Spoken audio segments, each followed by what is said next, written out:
Bienvenue dans Daronne sans filtre, le podcast qui explore la parentalité et toutes ces zones floues entre le cœur qui déborde et les valises sous les yeux. Aujourd'hui, je vous parle le cœur un peu serré, parce que dans quelques jours, je vais vivre une longue séparation avec mon fils. Quasiment 1 mois et demi. Une éternité quand on a 7 ans et quand on est sa maman.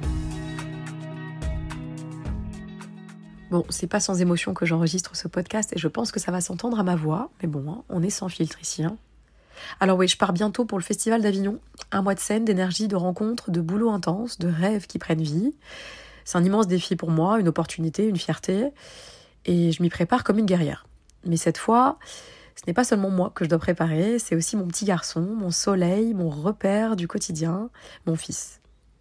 Il a 7 ans, l'âge où les bras de maman sont encore un refuge, l'âge où un bisou soigne presque tout, l'âge où une journée sans se parler c'est trop long.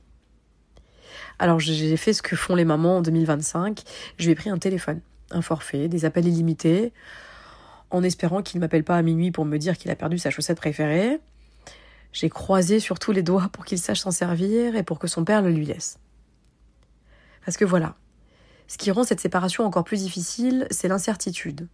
Ce n'est pas juste la distance, non, c'est l'angoisse de ne pas pouvoir entendre sa voix, de ne pas pouvoir lui dire « je t'aime » au moment où il en aura besoin. Ouais, je vais bosser comme une acharnée, je vais courir partout, défendre mon spectacle, donner tout ce que j'ai sur scène, mais je sais que le soir, quand les projecteurs s'éteindront, mon cœur, lui, sera un peu vide. Alors, je ne vais pas vous dire que je suis pas triste de partir parce que je suis très triste, mais je suis fière malgré tout. Je suis fière de lui montrer que sa maman poursuit ses rêves, fière de lui montrer qu'on peut être parent et ambitieux, aimant et indépendant. Mais ça fait mal. Ça fait mal parce qu'on n'a pas signé pour ça. Parce que personne ne t'apprend à gérer une séparation de ce genre. Parce qu'il y aura sûrement des soirs où il pleurera, et moi aussi.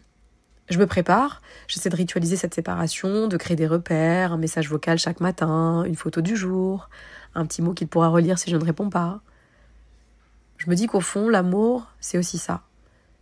Permettre à son enfant de se sentir aimé, même à distance. Même quand on ne peut pas être là.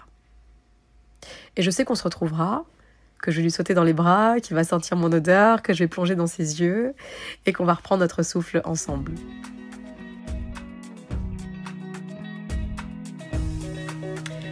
Eh bien, merci d'avoir écouté Daronne sans filtre.